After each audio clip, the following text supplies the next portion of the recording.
Welcome and thank you for watching another episode of Eid with Muslims Presents Cooking and Conversation. My name is Pantry and we're coming to you from this lovely, lovely place, the Pantry. You know, you don't always hear the perspective of Muslim women. We've decided to create this space and air our opinion about what Muslim women think about the issues of our time. So a lot of people know that Somalis eat basmati rice and a lot of meat, goat meat, lamb, and we also eat camel meat. I know it's strange to some people, but oh, we love it. But today we're doing something different. We have penne pasta, Somali style, with Somali style sauce. Because some of us are vegetarians here, I made the ground beef, which ordinarily would be mixed with the sauce, separate.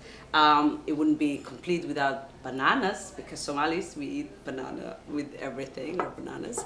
And then, of course, penne pasta wouldn't be complete without the baguette, bread right there. And we have some kind of a little something for the bread that we can, a little spread. And it's basil, some nuts, and parmesan and garlic mix.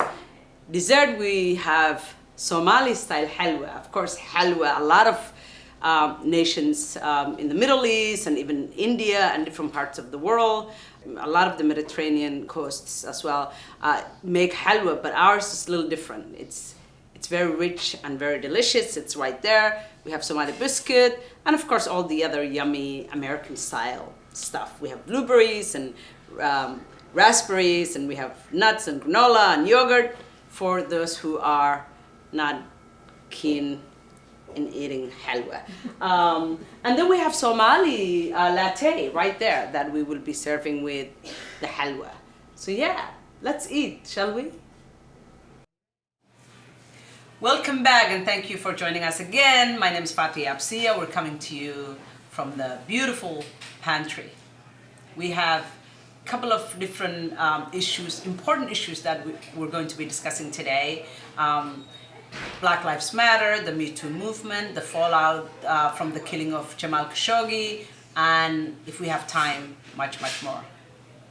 And I'm Elise Aiden, and today we have two wonderful guests. Bilan Aiden, who is a master's degree candidate in education and a community leader. We also have Michaela Corning. She's a fashion designer, CEO, and founder of michaelacorning.com. Thank you for joining us. Thank you.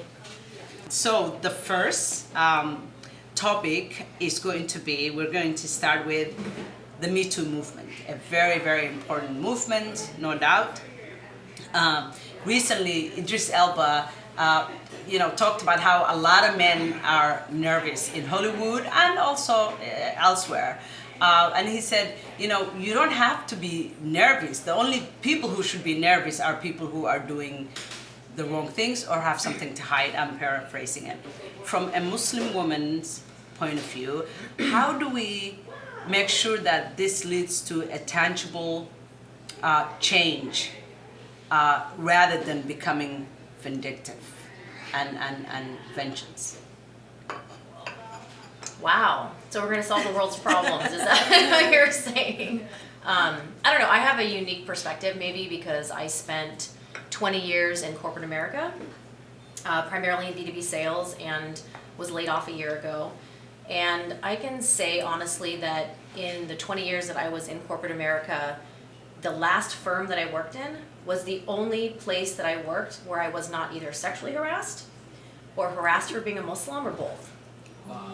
So, and some of those organizations that I worked with were focused on things like HR and not-for-profit and places like that, where you would think that those things don't exist, right? Or that we are such a progressive society now that, it's an equal playing field for women. Like I hear this from, certain people that times are so much better, and maybe they are, but if I can look back at my career and say that I spent so long working in corporate America and had those same issues, and that's a lot of why I haven't gone back in the last year. I've been focused on my modest fashion brand. because I like creating a safe space for women, which is also why I'm doing the party this weekend for women in our community, Arabian Nights. But sadly, maybe we've come as a society a little bit further, but it also feels like 2 steps forward, 1 step back. And I know we talked about that in another context last time. But yeah, I mean, the last firm I worked with, which is a great consulting firm, it was very inclusive of all kinds of different people, all kinds of different backgrounds, and that's the first place that I've ever worked where I felt like I was respected for being a Muslim, for being a woman. But then when you get older and experienced and you're like, this is not okay. You just know your place in the world. You're like, no, get back, you know. Well, one of the things that you just mentioned is like the not knowing, and a lot of times, you know, we haven't really spent much time in thinking about what should we be teaching our kids at a young age. What is okay? What is not okay? Acceptable behavior, what basically. What is acceptable behavior? I think, you know, sometimes we just assume that everybody knows everything, and maybe we don't. And then there's also the fashion industry that, you know, is probably contributing to a lot of these really extreme behaviors that causes men to hypersexualize anything, and not just men, women too. And so I think we need to just think about how do we be more intentional about teaching our kids at a young age, you know, how to respect yourself, how to respect others, and how to protect yourself as well, so that when you are confronted with these issues, you're not going to be in a vulnerable situation.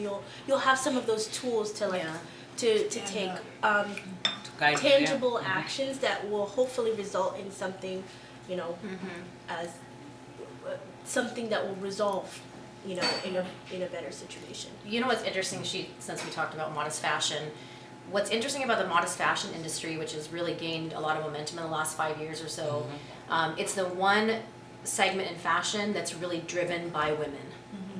The fashion industry, like mainstream fashion, is driven very much by men for women, and the modest fashion, which is predominantly Muslim women, is really dominated by women for women, right? And so that's part of the reason I like being a part of it too, is because we can kind of set the stage, we can define what we want to look like, how we want to dress, right?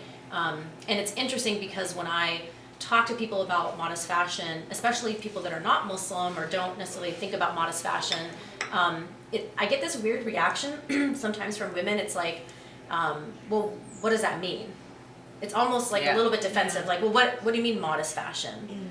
And what I like is that modest fashion is defined as like what you define it as. It doesn't necessarily mean the hijab. It doesn't necessarily mean that you have your arm, I mean, fashion designers are going to design based on if they want to characterize themselves as modest fashion designers, then they do that, right? And maybe that's just, you know, a more of a buttoned-up neckline. It's not showing cleavage. Maybe it's longer skirts and not necessarily minis, right? So it's there's enough flexibility in that, and I appreciate that too, even though I define myself as a modest, you know, and I try not to be prescriptive either. I mean, a lot of my customers, they wear the hijab, and some are, I say like hijabi, no hijabi, and in between jobby. So it's like, right, at the end of the day, it's not about like me defining what is proper hijab, right? And I think some of this goes to me too, just because I'm trying to create this safe space, because I've worked in so many places that I didn't feel were safe. And regardless, as you mentioned, it doesn't matter what you're wearing, right? Like you're still gonna have a scarf off and still be harassed. So this culture exists is that men have their little brotherhood, and they're like, oh yeah, you do it, and then maybe next month I'll do it, and I have your back, you have my back. No, but so it's not even that, honestly, it's not even that blatant, not to interrupt you. It's literally not that blatant. I told our CEO at the time that what this guy said to me, and then he hired him back as a consultant. Oh yeah, it's not anything. It doesn't even have to be. It's a bro culture. Yeah, and that's why they're, you know, it's hard to move that needle. Right. Yeah. But we're finally moving it, and yes, we're gonna call you out. You know, we're gonna call people out, and that's what happens when you commit acts that assault people. You know what I mean? There needs to be consequences. Even just verbally, like uncomfortable. Right. All right, we're moving on to our next topic, which has to do with the falling out of from the killing of Jamal Khashoggi. As you know, the Senate just passed a resolution that says, Saudi Arabia needs, we can't deal with what's going on, the war in Yemen, and we can no longer trust the gentleman who's leading the country right now, MBS. Your thoughts in terms of that? Well, I mean, it's a very difficult subject because it's, no journalist should ever be persecuted for their views, and that is actually, in the Constitution. So, and it was difficult to watch, the leaders of our nation not act fast enough or in the most appropriate way in condemning these acts. And there's just so much turmoil and toxicity going on in our government that I'm glad that something's happening. At least the Senate has passed it, and I'm just curious to see what some of those ramifications will look like. It's about time. Yemen has been experiencing so much as well. So it's like unpacking so much because, we still haven't really dealt with Khashoggi's death. Yeah. And Yemen is another whole new subject most Americans don't know about and what's been happening to them. Yeah, so many young kids starving to death and so many innocent people losing their lives. And what's really sad is also the Muslim world, which always stands for, with Saudi Arabia, wrong or right. I mean, it's just, it's insane. And it's really, it saddens me that, you cannot be safe anywhere. I mean, this is a man who left, Saudi Arabia because he knew he couldn't express his point of view, and he was not even a hard critic, and the way he was killed was just that's what I mean. The whole thing is like a hot mess, obviously, but what I keep thinking about in my head is he's not the first person to criticize Saudi Arabia. He's not there's more to this story. Like, is there some sort of personal family vendetta? Like, what do you know what I mean? Like, there's much more outspoken critical people, journalists of Saudi Arabia. So there must be like either a lot more deaths out there that we don't know about. Well, there's there was something more. There's to a lot we don't know. Right. I mean, but it's not just Saudi Arabia. Let's be real. Yeah. Like a lot of countries. I mean, I don't think we're entirely innocent ourselves. But why him? Of all the critics, like what's the story we don't know? You mean about him? Yeah. I mean, what did he know? What did he know? Or was there some tribal thing? Yeah. Like what? Again, what's No, it's because he happens to be a Washington Post journalist who, although he's not American citizen, he lived here. But he's not the only one who fits that criteria. That's why I just keep going back in my head. He's the only Saudi journalist, well-known journalist who works for Washington Post. And so it has to do with, there are a lot of people that disappeared, including royal family members.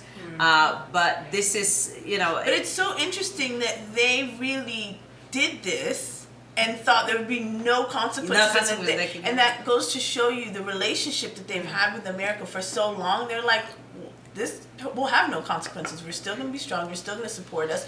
We can go kill this man in Turkey and get away with it. Cut him in pieces. That's like so many deep levels of like how confident. Yeah, how you're connected. And I don't think it's just. I don't think it's just because of America's relationship. I think it's because of who we have in the White House. Yeah. I don't think this would have happened in Obama or the Bushes. Yeah, no. I think it's because of Trump. I mean, just to be really. Oh yeah, absolutely. And the other thing is that he still isn't saying that they did anything wrong, even though everybody else, including the intelligence and Congress, is saying that MBS did this. Okay, yeah, the Republican Party is like. I mean, like anyone who knows anything about Saudi Arabia or that knows about international affairs knows that nothing can happen without the knowledge of whoever the person of the in power is. It's like saying some wild rogue killers killed someone from in North Korea. It doesn't happen without the knowledge of Kim Jong-un. So it's kind of like the same thing, and I disagree with the fact that a lot of people are criticizing Saudi Arabia. Saudi Arabia is the only country in the world that does not get criticized in America. Rarely. Really? You think? Oh yeah, I absolutely. Ordinary folks. In the media. Ordinary In folks. the media. In the media is what I'm talking about. Yeah, in the media. I don't hear anybody ever Yeah. saying anything. This is the first time that we've even talked about Saudi Yeah, but- Arabia in a bad light. I guess here's one. So I Even after I- 9/11, I, right? I do not like the demonization of Muslim countries in a whole, because there are good people in the government, bad people in the government. So that goes across like every government, Muslim or not. So I do feel like there are these things in the media, even in like the Muslim media, where they try to pit different countries and regions against each other, and we play into that as Muslims. I'm not saying that I don't Saudi Arabia is think so. innocent. No, I I'm would saying say in that. general. But the other thing, and my point in mentioning that is that I don't think Saudi Arabia is the only country that like he wouldn't have. Trump has knowledge when people do things. Other presidents. So I think that we are a little bit being a little bit Pollyanna, frankly, to think that there's assassinations that our government has been a part of. That the president Absolutely, knew. but that's not what we're talking but about. you We're said talking Saudi about this Arabia is very the only- specific. I just No, don't it agree doesn't. with Saudi that. Arabia does not get criticized as No, much. I'm not saying the criticize. media is what I'm talking Right, about. but the first thing you said wasn't about criticizing. It was about nothing happens without MBS's knowledge. That's absolutely, That's across absolutely. every country. Yeah, absolutely. Even our own country. What do you mean, within Saudi Arabia or around the world? Around the world, if especially with something like this, it would not happen without him, because Saudi Arabia is yeah, of different. course. They have, But I don't think it's different. No, I it's think different in America because the CIA could get away with doing a lot of things on their own without the president knowing about it, and they have been. maybe, But I don't we think also our hands are clean. I also of course not. Yeah. We know that. Yeah, But we I also have to. they're not mutually exclusive. Exactly. But I also think as Muslims we need to be fair, and we need to stand up for when some of us are doing the wrong things, Yeah, of or when there are human rights violations. We cannot just be nice because the Western nations are criticizing us, therefore we have to stand together. Oh, for sure. Because the Prophet For talked sure. about, a man came to the Prophet and said, "O Prophet, sallallahu alaihi wasallam, peace be upon him, what is tribalism?" And he said, tribalism is standing with your tribe or for your tribe in wrongdoing. Yeah. And so we have to be careful, because in our faith we have to condemn even our family members. Yeah, of course. Even the people we love the most. So course. we can talk about America and all the things that America has done, but we just don't have enough time to do that. We're focusing on Saudi Arabia. And join us for our next topic. This was pretty good. We're gonna cover Black Lives Matter. Guest, Bilal Aiden. She is a master's degree. We're gonna cut.